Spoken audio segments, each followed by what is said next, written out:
So I know when I'm getting better and when I'm getting worse objectively, not subjectively. And it's really made a difference because I don't worry about anything anymore. When I fight, I go, I'm a bad dude.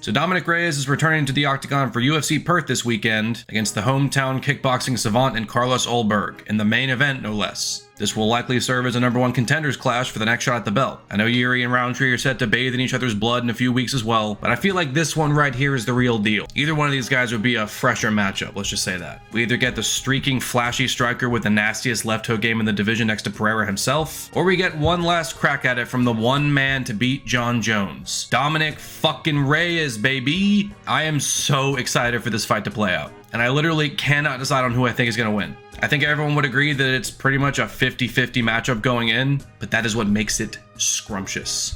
I do think people will be siding with Ulberg slightly over Reyes, not just because of how slick he is in every department on the feet, paired with the power in both fists to perform involuntary plastic surgery on his opponents, but because while Reyes has been looking damn good for the last few fights, it's hard, if not impossible, to ignore the nagging feeling in the back of your mind that he went on a truly horrific skid not that long ago. It was right up there with Tony Ferguson as one of the most truly depressing downfalls in UFC history. After pretty obviously taking 3 rounds off Jon Jones and being robbed blind by the dumbass judges, he'd go on to be finished 3 times in a row, each one looking worse and worse. And by the time we got to the Spann loss at the tail end, it seemed impossible to ignore. Dominick Reyes was washed. His chin, his confidence, his reaction time, everything had been filed down to the bone. And there was just no way he was going to be able to hang in there in the division filled to the brim and spilling over the sides with heavy-hitting murderers like 205. It was one of the most devastating what-ifs in the company's history. Because just imagine if he'd actually gotten the belt wrapped around his waist. Imagine if they got it right. Imagine if he went in there against Jan Blachowicz as the de facto champ with all the confidence in his ability that gets boosted along with it, and had stuck to what got him to the dance rather than try to fix what wasn't broken. Maybe he could have won. Who knows? Rest easy, big guy. Just go ahead and hang him up. Let's avoid taking any more unnecessary punishment. You've done enough. Thank you for all the memories, Dominick Reyes. Have a nice life.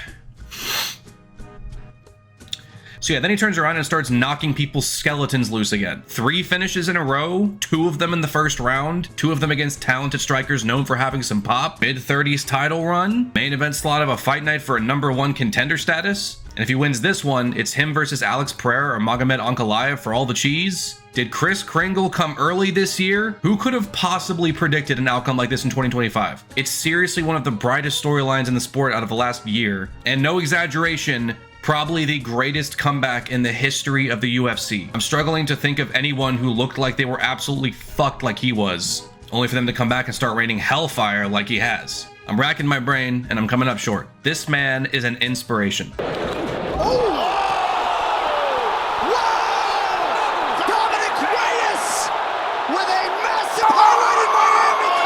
After that Spann loss, the narrative was that Dominick Reyes was just washed. His chin was shot, he was donezo. And then with this streak of wins culminating in the upcoming Ulberg fight, the idea is like he's miraculously cured his papier-mâché chin and he's risen from the ashes like Ra's al Ghul or something. And he's better than ever. It's like he drank some kind of magic elixir to give him the crimson chin. How'd he do it? Well, here's the deal. What if I told you that Dominick Reyes was never washed? His ability never went down the shitter, nor did his chin, and rather than that streak of knockout losses, what really fucked him up was the other loss on his record, the loss. And this whole thing has been somewhat of a dastardly illusion. Confused? Allow me to help. Let's take things way back to his debut under the UFC banner. He waltzes into the promotion, undefeated at 5-0, and immediately racks up 3 first-round finishes, including Jared Cannonier, actually, I forgot about that, proving himself to be a problem already. He had javelins for a jab and straight, serious power, speed, and crispy, golden, crinkle-cut boxing. He then beats OSP and Volkan Oezdemir by decision, proving that he can hack it with the elites, and then welcomes former middleweight champ Chris Weidman up at 205 by crumpling him up into a paper ball and tossing him in the garbage and then lighting it on fire. This was somewhat of a weird matchup to land him a title shot against the King at the time and Jon Jones, and I'm sure plenty of people complained about it or had their doubts about him being fast-tracked like that. And we'd seen 1,000 people that were supposed to be the one to be able to nullify Jon Jones. So how could this guy be any different? But he proved any doubts to be anything but founded, because he fucking beat Jon Jones. He took it to him on the feet,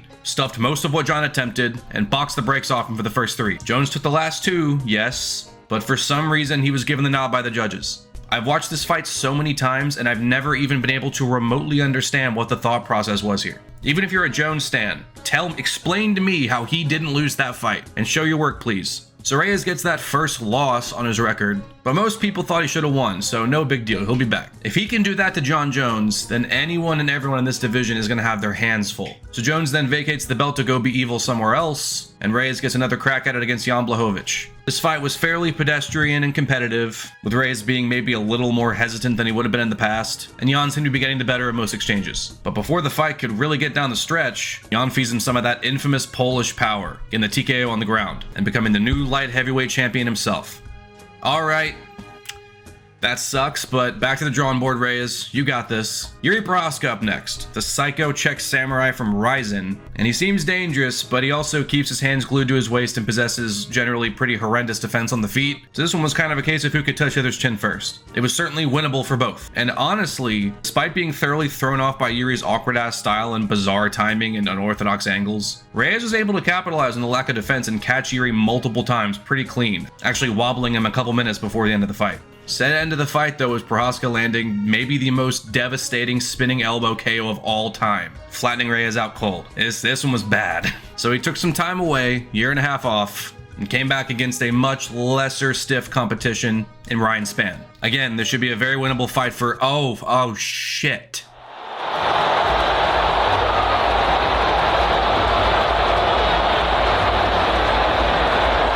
Oh yeah, that's not good. And it was at this point that we all came to the same sad realization. Reyes is kind of cooked. Ryan Spann is a layup fight. That's one to get back in the winning column, not get stiffed out cold in the first minute and a half by a power jab. Oh, yeah. This man is salt and peppered, left at room temperature for 10 minutes, and grilled medium rare. That was a catastrophe. Dominick would then go away for almost 2 entire years, returning in June of 2024 at the number 15 ranking spot against your friendly neighborhood gatekeeper, Dustin Jacoby. Now this one's it. This is it. This is the last ditch effort. His back is firmly against the wall here. I was very worried going into this one, and I'm sure everyone was. You just couldn't in your right mind pick Reyes to win a fight until you had a reason to believe he might. So let's just say this did not go on my parlay that weekend, to say the least. But then we get the fight, and holy Stromboli, he fucking did it. The son of a bitch actually snapped the skid with a knockout. Thank God. And what's this? Anthony Smith next? Pretty safe matchmaking since Smith proved to not be all that dangerous at that point. So I actually expected Reyes to make pretty light work of him, and that he did. But even then, goodness gracious, do you smell that? Smells like a bounce back 2-fight win streak to me. That smells delicious. Oh shit, he's getting in there with Nikita Krylov. He's actually pretty dangerous on the feet, especially compared to Smith. Can he pull this one off? It's a little more hairy. Well, yes, the fuck he can. Another first round knockout. I'm literally frothing at the mouth. So now we're back at the present, where it's a literal toss-up between him and Carlos Ulberg. How? How did he do this? How did he undo whatever hex was placed on him and get his chin back? Well, he didn't. He didn't get it back because he never lost it. I think a lot of us saw the Yuri beating and the subsequent violent finish as being the thing that really did Reyes in for good. Just took everything from him. Again, for the Tony Ferguson comparison, this was basically his Justin Gaethje loss. And by the time he fought Spann, his chin just couldn't take the punishment anymore. But I don't think that was actually the case. If we go back to that Blachowicz loss, he was rocked on the feet and then was TKO'd on the ground. Hardly life-altering damage or anything. Then we get the Yuri loss, where he sustained a lot of damage over the duration of the 2 rounds that took place in anyway. But he was eating those shots pretty damn well and landing his own. It wasn't really an accumulation of damage that saw him limp on the floor, but a truly heinous spinning back elbow.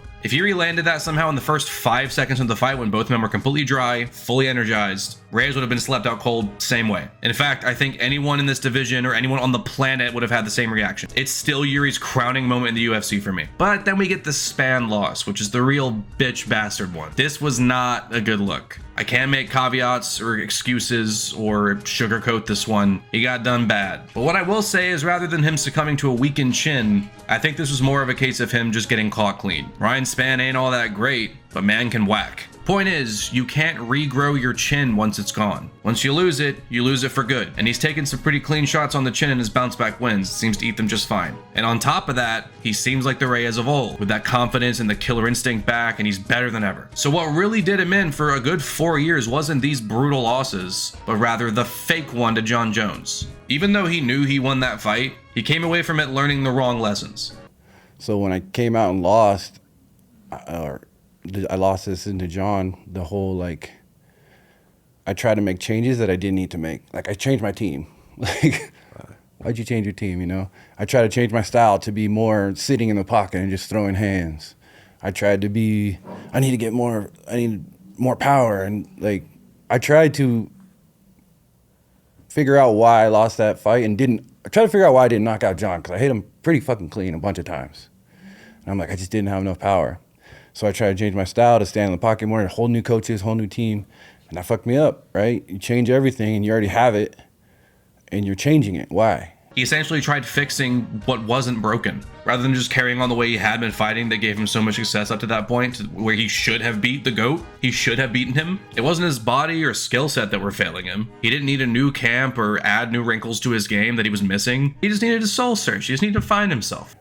For the Span fight, and like that whole thing was like another situation where I was trying to find myself, you know, and after that fight, I was like, you know what, man, I need to stop all this bull crap. I need to just get back to the work, get back to exactly what I was doing, just working in the dark, like nobody around, just freaking working every day, to where I'm like a sick craftsman, right? Somebody who makes watches, right? A really good craftsman.